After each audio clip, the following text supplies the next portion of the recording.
Hello and welcome to the Sports Sit-Down. This is our 7th show and thank you so much for tuning in. So far, we've seen some major moves play out in all the major leagues. And the first thing that we want to talk about is baseball. The baseball playoffs started this month and we are at the NL and AL championship games. The NFL is progressing and it started at week 5. And finally, the NBA has taken off and we are ready to see the season start on Tuesday. First, let's introduce the crew. We have Kieran, Nate, and Casey. And I'm your host, Sunay Sanghani. So, let's get started, guys. Currently, we have the Houston Astros and the Red Sox facing off in the AL Championship, and we have the LA Dodgers and the Brewers competing for the NL Championship. As of now, both series have just started. Guys, who's winning the World Series? Kieran, go first. I have the Red Sox. Their lineup is crazy deep with Betts, Benintendi, Bogarts, and Martinez. Betts, batting champ, probably going to be MVP. Martinez, second most home runs. He has some crazy power. Starting pitching, Sale, Porcello, Price, all good. Closer, Kimbrel, he has a great arm. And then their middle bullpen relievers really struggled. That's their one flaw. But career record-setting season for their ball club. I have them winning it all, even though they're down 1-0 to the Astros. I think they'll overcome that and win the 2018 World Series. Okay. Nate? Well, I have the Houston Astros. I think they have the best starting rotation in baseball. And one problem for them last year in the World Series was the bullpen.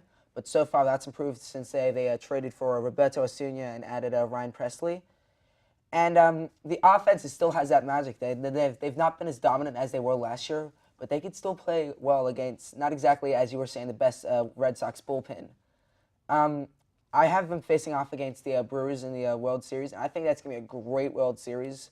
But the Astros are just the perfect ball club right now, and I think they'll win the World Series. I have the Brewers winning. I have them beating the Astros in a World Series. Christian Yelich is one of the most underrated MLB players all season. He batted .326 with 36 home runs. Now he's finally getting the credit he deserves. I'm riding with the Brew Crew. I mean, I think they're really going to get this one up. All right, so this is tough for me because I'm actually picking the Dodgers.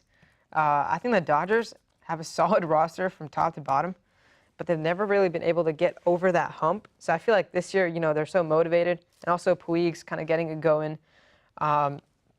And their pitchers are solid, not the best, I think. I think the Red Sox are a little better in that, or maybe a lot better. The Astros. Yeah.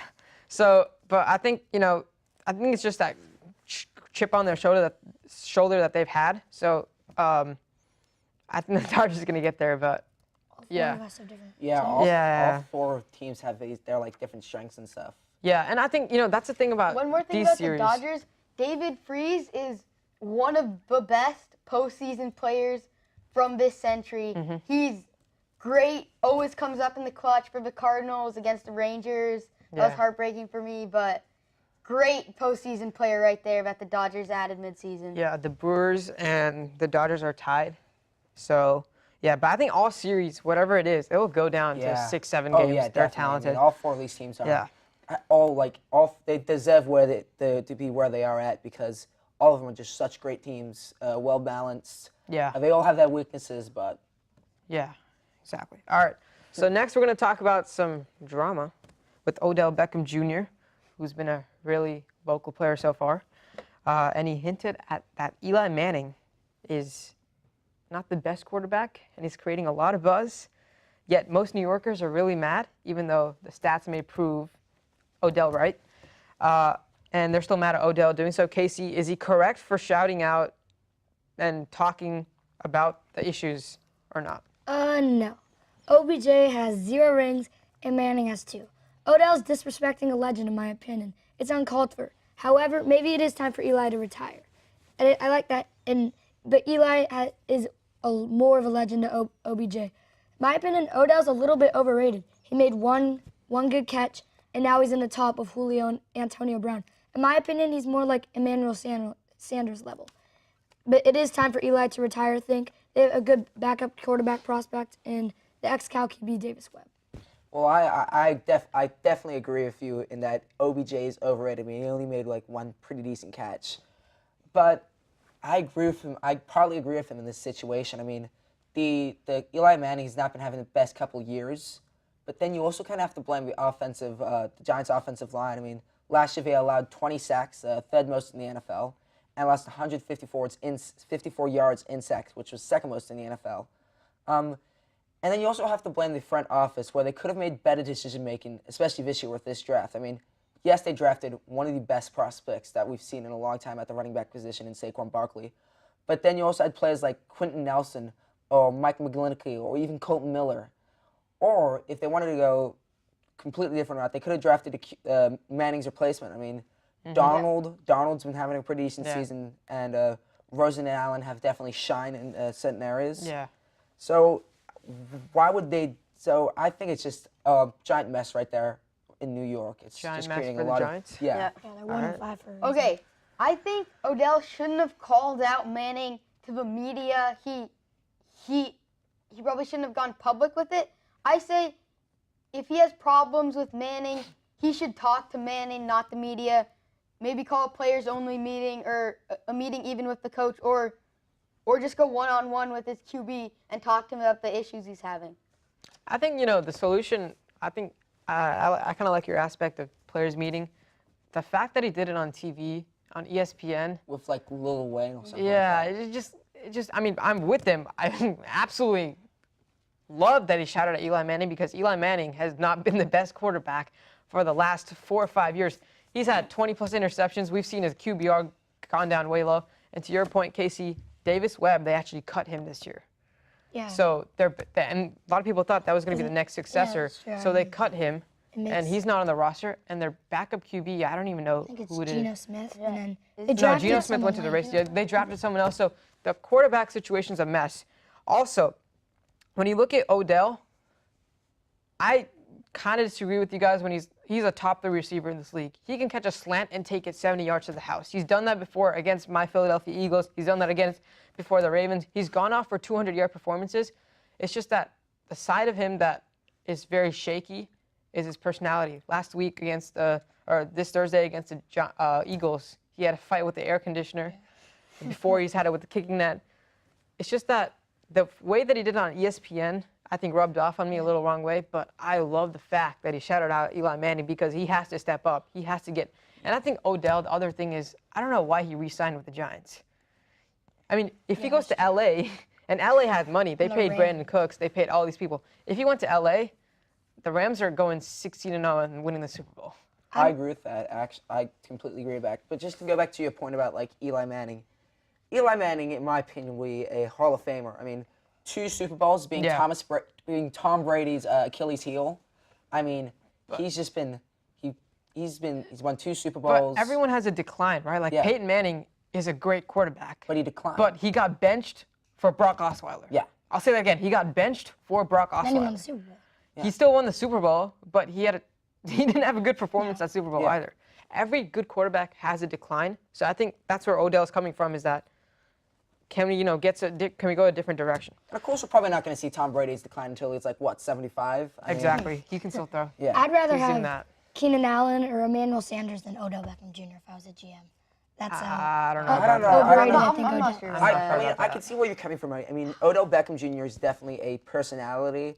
I mean, on and off the field. I mean, fighting the air conditioner and the kick net is a problem. But, I mean, when you're losing and when you want to win so bad, You kind of have to be. you kind of have to be. And if you think about it, him and Eli Manning are the only players in that locker room. Maybe Landon Collins is a defensive star for them. Those 3 guys are the only people who can talk out Yeah. and say something. Well, I think Saquon Barkley is definitely developing into that type. But he's still a rookie. Yeah, but not now. Eli Yeah. seems really reserved too. He seems like Yeah. a quiet guy. He's not gonna Exactly. like yell. Okay, so we still have some more drama for you guys. Jimmy Butler has requested a trade from Minnesota in the NBA, but he did so with a big feud. He went to practice, spoke out against the coach. Destroyed everybody. Destroyed the Screamed first team. at the GM. Yeah. You bleeping need me to win. All messy stuff going on in Minnesota. So, guys, he's going to get traded. Where is he going to go, Kieran? I think he's going to Miami. Fits his big city criteria, and he almost got traded there last weekend, but that trade fell through. Miami really wants him. They came back to the Timberwolves with another trade offer. I think that's where he's going to end up this season. Nate? I mean, I would agree with you in a sense, like a couple weeks ago. But ever since that Pat Riley called Tom Thibodeau a mofo, I mean, I don't think he's going to be going there. I think he'll be going to the biggest market in the league with the New York Knicks. I could personally see them giving up like Frank Ntilikina or Courtney Lee and a couple first-round draft picks for Butler and Gorgie Dang, as they just released Jakeem Noah. Yeah. It's one of his preferred destinations, and if they add Butler, they have some money to spend over the offseason. We know that. And although they won't probably get Kyrie Irving, there's still Kemba Walker. There's still players Kemba Walker's a great There's player. still players like Kawhi Leonard. There's still players like Klay Thompson. I mean, Klay Thompson, or like let's say Kemba Walker, Jimmy Butler, and Kristaps Porzingis. That's a pretty that'd be a pretty good big three in the Big Apple. The Knicks are on the way up, Casey.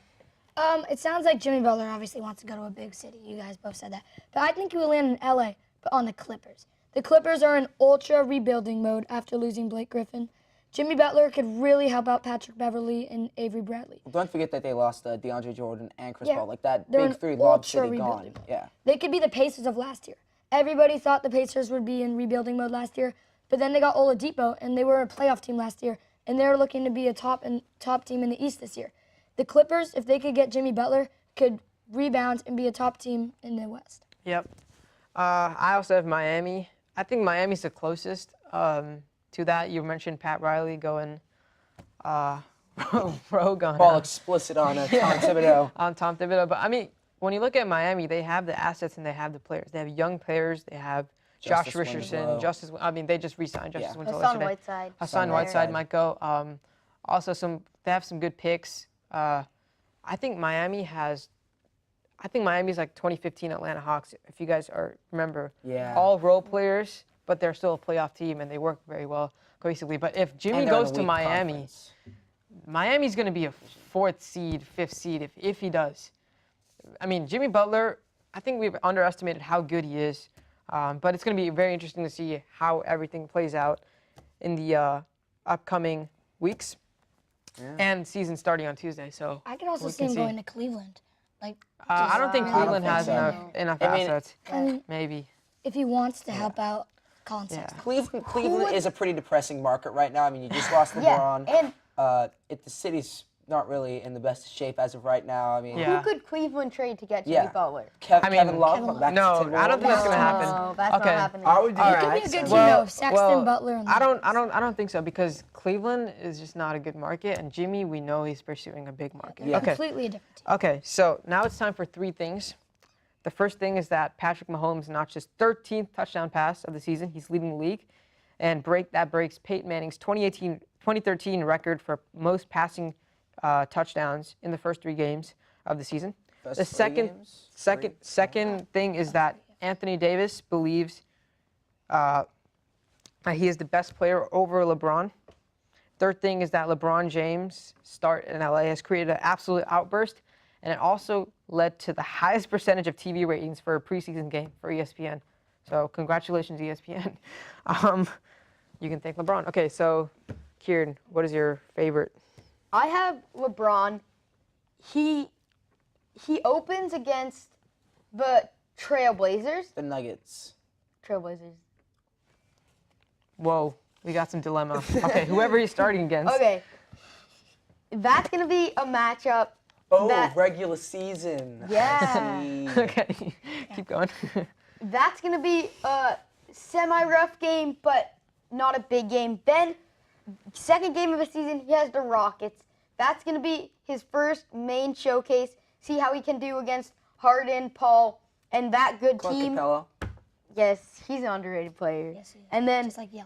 and then, in a span of 5 days, he plays DeMar DeRozan Spurs twice, and he's probably going to be on DeMar, right? Yeah. That's going to be his hardest matchup He could be on Kawhi too. early. Kawhi's gone. Kawhi's gone. gone. We're sorry, Casey. He's going to be...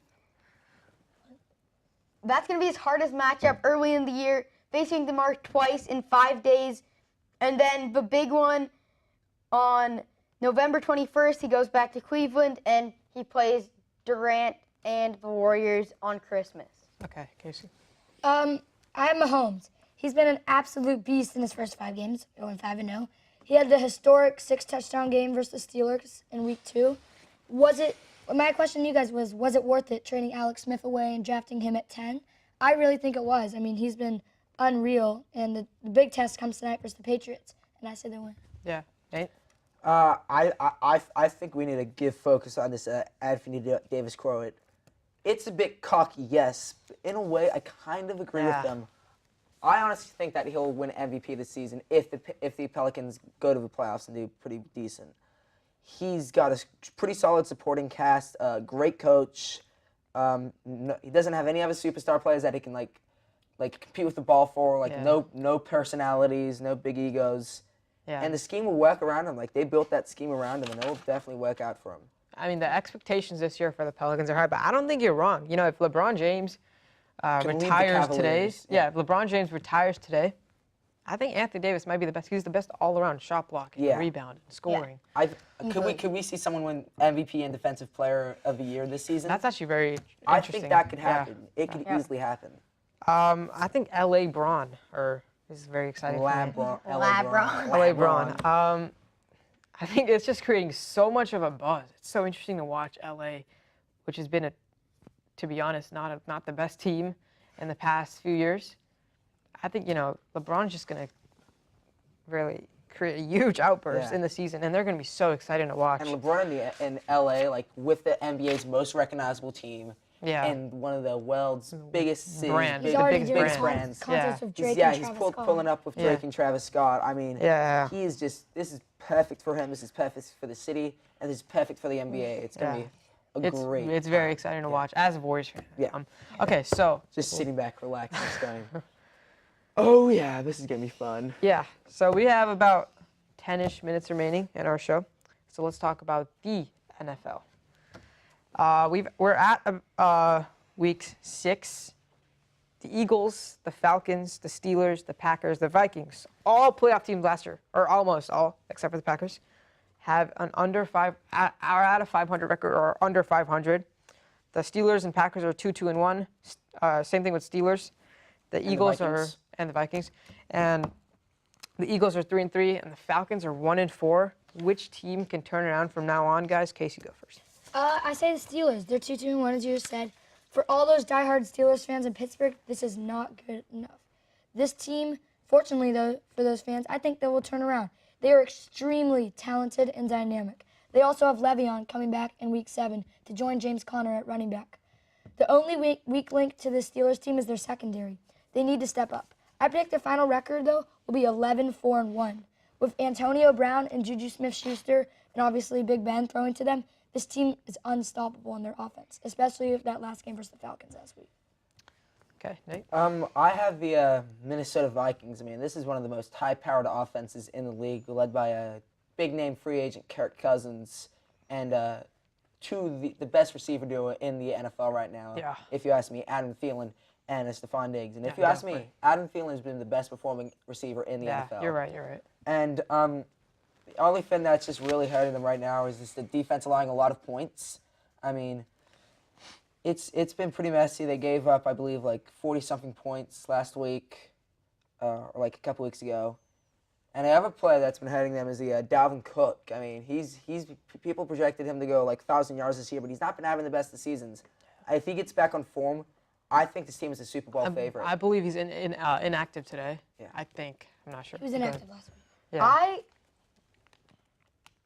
I'm going with Casey on this one. I also have the Steelers with Brown, Big Ben, and then Bell coming back. James Conner's been great running back while Bell's been out. He might be taking some snaps, and if Le'Veon's not on his game. And then Juju Smith-Schuster's been a great receiver. Rising star right there. He's having a great year. And then with Le'Veon coming back, I think this team will turn it around and go to the postseason. Okay. I want to go with the Eagles. I want to go with I think the Falcons are out of it. I think 1-4 is just too hard to come back Yeah. from. I like the Packers, but Aaron Rodgers can only do so much. I think the team that's the most balanced on both sides, Minnesota. I'm agreeing with Nate there. They have the most firepower on offense. Adam Thielen is the first receiver to have 100+ yard games in 5 games. Incredible. He is absolutely. Didn't And go, like, Kirk undrafted? Cousins Great is story. truly the missing piece. It's just that this defense needs to get it together. They have a cohesive group. They have a nice group, but they just really don't know how to play together that much yet. Even though they were the same defense last year, they're having a bit of a tough time stopping defenses. And I think it's because of the new coordinators and stuff that are coming in. But everyone says they have an amazing defense. They give up 47 points versus the Bills, I think. Like, that's I mean, unreal. yeah, that's what I'm saying is that the defense has not been on top of their game. But when you look at the roster on paper, I mean, you look Harrison at Smith, Harrison Smith, Pro Anthony Bowler, Barr. Anthony Barr, Pro Bowler, Linval Joseph, great player, Everson Griffin, Pro Bowl. Like, they are stacked on defense. They just need to get together because last year they were pretty good on They were defense. great on defense. Yeah. Okay. So I mean, also, you just like I think the Eagles could also turn it around in a way. I mean, Carson Wentz. I know you want that, Snay. I mean, they're 3 And I and 3. think They're yeah, not they terrible. and the NFC East is the always NFC competitive. least right now. Yeah. The team that I'm very, very shocked at is the Falcons. Yeah. Their defense has just been absolutely yeah. garbage. Sorry to say it, but like, Deion Jones. I mean, everyone's injured, Everyone's and injured, it's that's their not a. I mean, I don't Devontae blame Freeman them when was you have out for a injuries. couple weeks. Yeah, exactly. It looks pretty good on Thursday Night Football to start the year against the Eagles, but ever since that, they've just gone downhill, except for one. Yeah. Okay, so we want enough time for the last wrangle. Last time it got cut off. Sorry, Kieran. So 30 seconds. You're the only one on the screen. Kieran, let's start with you. Okay, so I want to talk about the MLB offseason. It's going to be a great year. Many free agents. Brian Dozier, Daniel Murphy, and now here comes the big names. Manny Machado, Bryce Harper, Clayton Kershaw, and Craig Kimbrell all on the market, along with Zach Britton, David Price, and Andrew McCutchen again. And then I have a sleeper in Jed Lowry. He had a great year for the A's. He's a veteran. Maybe some young teams need a clubhouse leader. Jed Lowry would be a great pickup. And then there's Joe Mauer, who played his last game as a Twin. We think this year he might retire or he might be traded. And then there's Bartolo Colon, big sexy, the beast. He's a free agent at the end of the year. And again, he could start for a mediocre team or come out of a bullpen for a contender. And then Adrian Beltre never won a World Series. His career's coming to a close too. Where might he go? Rangers might let him go to a contender. And then one more, Elvis Andrews, great player, could opt out. Well, Bryce Harper posted on Instagram pretty much saying goodbye to Washington, D.C., Yeah. so he's done. He's done. Not done with Okay. baseball, but done with Washington. Casey, you're 30 seconds. And one more, Oh, and one more thing. As he said, Harper's leaving Washington and Machado's not going back to the Dodgers. Dodgers said when they signed Machado, Corey Seager's coming back next year. Machado, you're out at the end of the year. My last wrinkle is I think the college football playoff needs to change the playoff format. Why is it 4? With the main 5 conferences and Notre Dame, it makes no sense. It should be an 18 playoff or more. An 18 playoff would make it a lot more interesting and more fun to watch. And maybe make it like March Madness, 64 team. That would be awesome to watch. I know it's hard to do, but that would be great. just a note on that. The college football playoff championship is in Levi's this year. Yeah. Very excited for that. Very Yeah. fun. Well, overall, I think we can all agree that October is one of the best times in sports. NBA is starting this Tuesday. The MLB postseason World Series is approaching. We're starting to see contenders rise up from the depths in college football and the NFL. And the NHL and soccer out in Europe, I mean, Champions League's getting started up. This is one of my favorite times of the year. And I'm going to be packed sitting on my couch with a bowl of chips watching NFL Sunday, college football Saturday, NHL Wednesday. It's going to be a great time. Yeah, What isn't going on in October? I know. The the first time you haven't talked about rugby or something. Okay. So I want to address Josh Gordon's comeback. I want to see Josh Gordon succeed. He was such a good receiver in 2012 when he came out as a rookie from Baylor with the Cleveland Browns. He did that with an unstable franchise, unstable quarterback. Now I just want to see what he does with Brady. I feel like we have to embrace ourselves for a really nice welcome back game from Josh Gordon. He had a touchdown last week, caught Brady's 500th touchdown last week. I feel like cementing Brady as one of the GOATs. Yeah, I think that's pretty solid.